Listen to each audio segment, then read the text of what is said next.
Halo, apa kabar? Saatnya Anda menyimak Berita Makassar. Bersama saya Nadia Kartika. Sejumlah berita menarik akan kami sajikan untuk Anda dan berikut 3 berita utama hari ini. Bayi perempuan ditemukan warga di sebuah teras rumah warga di Kabupaten Goa. Dihantam gelombang tinggi, kapal penumpang antar pulau kapal Motoreski terbalik dan tenggelam di tengah laut di perairan Pangkep. Sandiaga Uno mengajak putra Ganjar Pranowo, Alam Ganjar, bertemu dengan pemilih pemula dan milenial.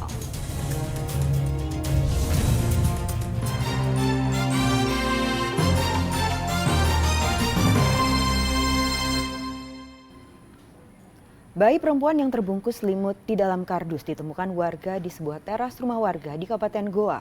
Belum diketahui siapa yang meletakkan bayi tak berdosa ini. Sementara itu, bayi diamankan di dinas sosial. Bayi mungil perempuan ini diamankan warga setelah ditemukan di depan rumah salah seorang warga di lingkungan Boto Bado, Kelurahan Bontoramba, Kecamatan Somba Opu, Kabupaten Goa. Saat ditemukan warga, bayi dalam kondisi terbungkus kain dan selimut di dalam kardus beserta popok bayi dan susu. Penemuan bayi ini berawal saat pemilik rumah curiga mendengar suara bayi dan melihat adanya kardus di teras rumahnya usai sholat maghrib pada Selasa 28 November lalu.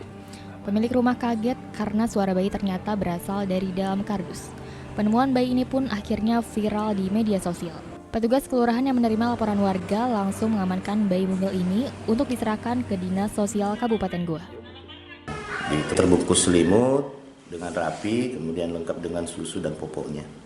Saat ini sudah ditangani oleh pihak Dinas Sosial Kabupaten Goa setelah berkoordinasi dengan pihak Puskesmas Samata juga dengan pihak kepolisian. Meski banyak warga yang ingin mengasuhnya, bayi perempuan ini dibawa ke Dinas Sosial Kabupaten Goa dan sedang menjalani masa observasi. Andi Muhammad Sardi melaporkan dari Kabupaten Goa.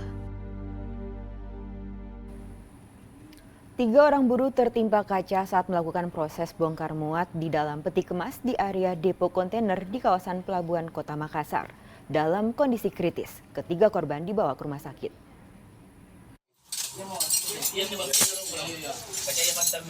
3 orang buruh dievakuasi usai tertimpa kaca dalam peti kemas di area depo kontainer kawasan Pelabuhan Kota Makassar Kamis pekan lalu. 3 korban bernama Usman, Abi, dan Rahmat berusia 32 hingga 55 tahun.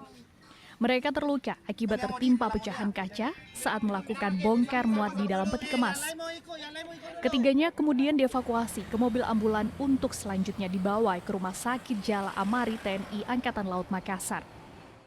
Teknis pada saat dia memegang kaca itu mungkin terlepas sehingga tidak bisa menahan beban kaca yang ada sehingga goyang dan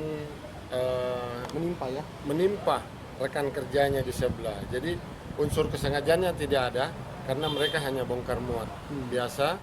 Polisi menyatakan para korban masih dalam proses penyembuhan akibat luka robek yang mereka alami. Andi Muhammad Sardi melaporkan dari Kota Makassar.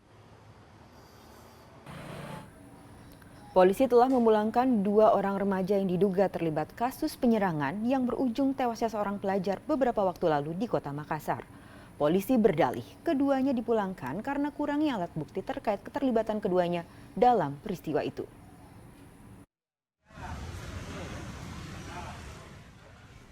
Polemik terkait 2 orang tersangka yang dipulangkan polisi setelah kasusnya ditangani Polsek Makassar terus berlanjut. Menurut polisi, keduanya dipulangkan karena kurangnya alat bukti keterlibatan mereka dalam kasus penyerangan hingga mengakibatkan jatuhnya korban jiwa. Menurut polisi, saat dihadirkan dalam rilis kasus pada Senin 27 November lalu di Aula Mako Polrestabes Makassar, status ketiganya masih saksi. Sementara 1 orang lainnya, yakni MA, berusia 18 tahun, telah menjadi tersangka. Penanganan kasus ini kemudian diserahkan ke Polsek Makassar untuk pengembangan kasus. Hasilnya 1 orang lagi berinisial FA berusia 17 tahun dinaikkan statusnya dari saksi menjadi tersangka. Sementara 2 orang lainnya yakni AN dan AD yang berusia 17 tahun. Statusnya masih menjadi saksi hingga akhirnya dipulangkan polisi karena kurangnya alat bukti. Prosesnya kan tetap semuanya saksi-saksi yang melihat terutama, ya pastinya akan kita minta keterangan. Sementara ini kan dari pihak korban kemarin masih berduka. Dalam kondisi berduka itulah, tapi kan tidak menghalangi juga dalam proses penyidikan ini. Karena jelas bahwa korbannya ada, kemudian barang buktinya juga ada. Sebelumnya keluarga korban mendatangi Polsek Makassar untuk mengkonfirmasi informasi tentang pemulangan 2 orang terduga pelaku tersebut. Pihak keluarga juga mengaku tidak dapat informasi apapun terkait perkembangan pemeriksaan keempat terduga pelaku setelah penanganan kasus diserahkan kepada Polsek Makassar. Kita mau tempuh jalur hukum, kami sekeluarga ini mau minta keadilan. Karena di mana mau minta keadilan sebenarnya ini? Kalau polisi sudah begini nih. Oh begitu. Iya. Peristiwa ini terjadi pada 23 November lalu ketika kawanan yang diduga geng motor melakukan penyerangan. Akibatnya seorang pelajar tewas akibat tertancap anak panah. Andi Muhammad Sardi melaporkan dari Makassar. Kejaksaan Negeri Maros memusnahkan barang bukti kasus tindak pidana penyalahgunaan narkoba dan senjata tajam. Barang bukti yang dimusnahkan berasal dari 18 perkara yang sudah memiliki kekuatan hukum tetap.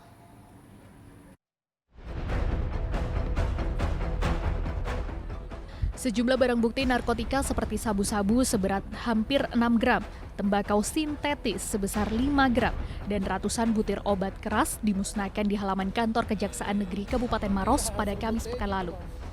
Selain narkoba, beberapa barang bukti kejahatan lainnya seperti badik, parang, anak panah, busur, kunci Inggris, dan kunci obeng juga turut dimusnahkan. Barang bukti narkotika dimusnahkan dengan cara dimasukkan ke dalam blender dengan campuran air, lalu dibuang ke dalam saluran toilet. Sedangkan barang bukti senjata tajam dimusnahkan dengan cara dipotong menggunakan mesin gerinda. Seluruh barang bukti ini berasal dari 18 perkara yang sudah bergulir di Pengadilan Negeri Maros hingga Oktober 2023 yang sudah berkekuatan hukum tetap. Yang sudah inkrah, sudah putus dan punya kekuatan hukum tetap, dan ada bukti narkotika, kemudian narkotika ada sabu, ada gorila, ada obat daftar J, kemudian berupa sajam, perkara jatan ras, ya, sajam dan apa itu namanya kalau di sini busur ya. Busur Pak. Busur, sajam dan juga sarana seperti pun sarana yang dipakai untuk kejahatan itu yang kami. Ini berapa? Pemusnahan dalam tahun yang ketiga. Yang pertama itu bulan Mei, yang kedua bulan Agustus, dan terakhir November. Jadi ini perkara yang bisa dalam waktu 3 bulan. Pemusnahan ini merupakan kegiatan rutin setiap setahun agar barang bukti tidak disalahgunakan. Raisa Bu melaporkan dari Kabupaten Maros.